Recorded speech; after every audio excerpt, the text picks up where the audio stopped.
Hello all. Today we'll discuss about the aviation industry in India and then compare it to a bit of the world and then compare and see how we have done in the aviation since 2014 till date. And we have to obviously take the COVID a couple of years into picture because it was a complete washout of the flights and everything. So, and then in this we'll discuss about how many airports were there and how many airports are now, what was the flight passengers traffic previously in 2014 or previous, and how is it now, how many new airports have we built, and what's our comparison and all these numbers according to the international standards.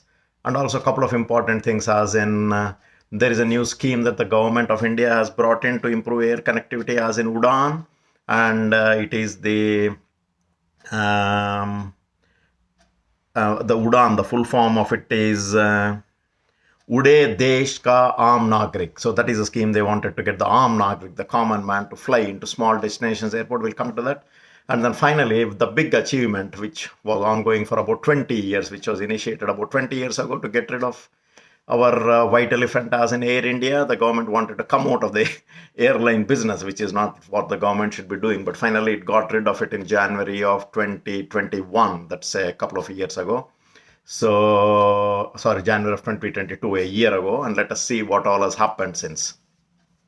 So initially, if you have to just go to the world scenario and then give us a picture, like India as in airports, and not comparing the flight traffic and everything, is 21, with what the international data says is got 346 airports. So we are ranked 21 with 346 airports. And then the top five are the America with 13,000, Brazil with 4,000, Mexico 1,700, Canada 1,400, and Russia 1,200 airports. So we are too far away from the top five. Possibly we'll eventually reach there, or whether we should reach or not, whether we need that many airports, we'll come to that at the end. And in ourselves, if we have got to get data, I did a bit of a search from our own organizations, the Airport Authority of India and everywhere, but there is a lot of controversy, like different political parties say different things, but whatever I could get finally was from the RTI, or a question asked by one of the parliament member to the aviation minister in December of 2022. And then it says there were about 70 operational airports in 2014.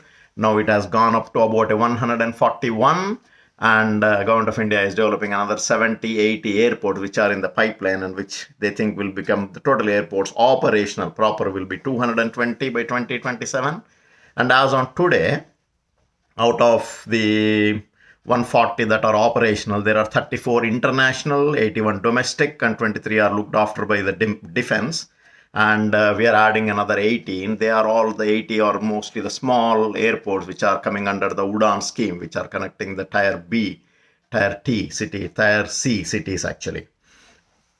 And then if we come to the air passengers, in 2014, monthly, there used to be about 8 to 10 lakhs. And then until about 2018, it increased in terms of about 2 lakhs from 12 to 14 in 2015, 20 in about 2016, 22 in 2017. In 86, there was, in 2018, there was a sudden jump, 26 to 27 lakhs. And in 2019, it jumped up to 37 to 40 lakhs. And then collapsed to about 60,000 per month in about 2020, and then picked up a bit in 2021. In 2022, already we have reached about 49 lakh passengers, or whatever the miles they calculate, in a month. And in the 3 months in 2023, we are there about 45 to 50 lakhs. So if you have to compare, 2014, it was about 8 to 10. Even with the COVID dip, we have now come back to about 50, which means about 5 times.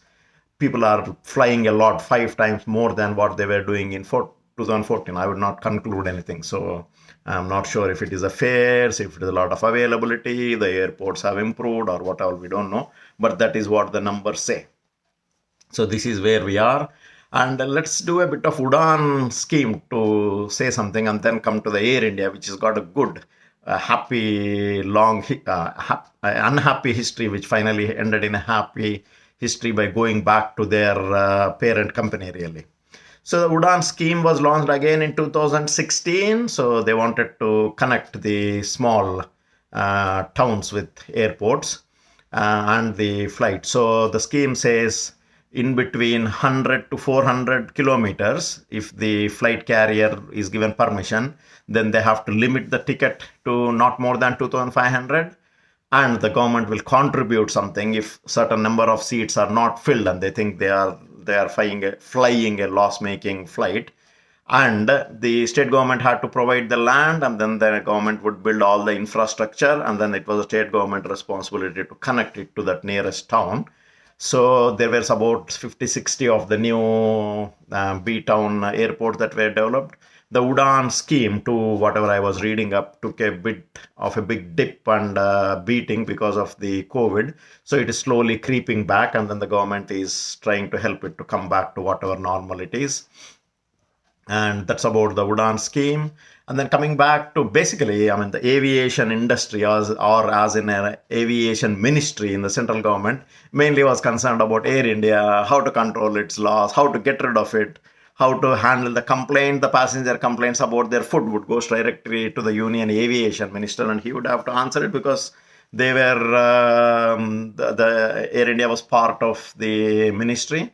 So finally, after 20 years of search, they finally gave it back to the Tata. So if you have to go back even before history, in about 1920s, J.R.D. Tata was a pilot, passionate to fly. So he flew the first flight, which was a 6-seater or 8-seater. It was not a passenger thing.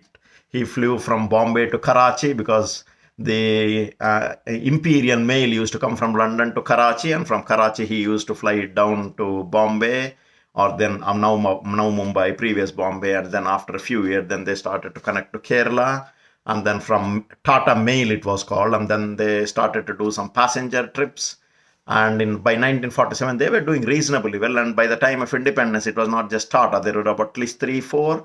One is called the Deccan Aviation, south of India, and then Kalinga Airlines that was operating from Calcutta. So there were 3 or 4, and I have to say Indian aviation was really doing good, and if the government would have not meddled with them, we would have been maybe one of them, or the Tata Airlines would have been one of the biggest or the top 5 in the world flying airlines at the moment, but we are not at the moment. So finally, in 1952, our first Prime Minister, I think, took over about 51% of the Tata Airlines, and then about another 7-8 years, 10 years later, they nationalized all of them and then took full control. The only good thing the first Prime Minister of India did was to retain J.R.D. Tata until about 1978-ish as a director of the Air India. So he used to look after everything, buying, selling, the customer experience and everything. And if I'm not wrong, there was a Bombay flight heading towards somewhere. After taking off, for a couple of minutes after taking off, it nosedived, and then there was this big crash, and it was not the Congress government. I think it was another government, central government, and they rubbed it on J.R.D. Tata and shoved him out of the directorship.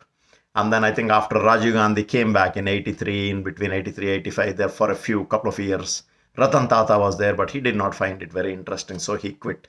And then from a profit making of about 30 crores, it finally, by the time it was sold in January of 2022, it has accumulated about 52,000 crores, and they made a deal. Let's not get into that. So finally, Tata acquired it, and now in a year's time, they have given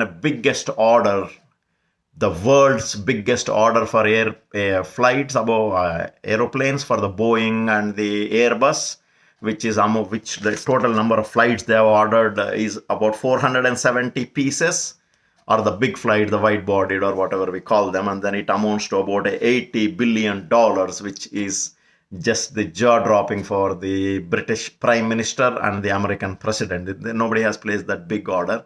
So that's how in a year's time it's gone, after being private from a loss making. They wanted to do this much.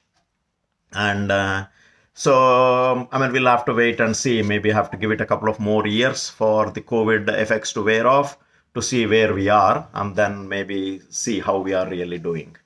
Thank you very much.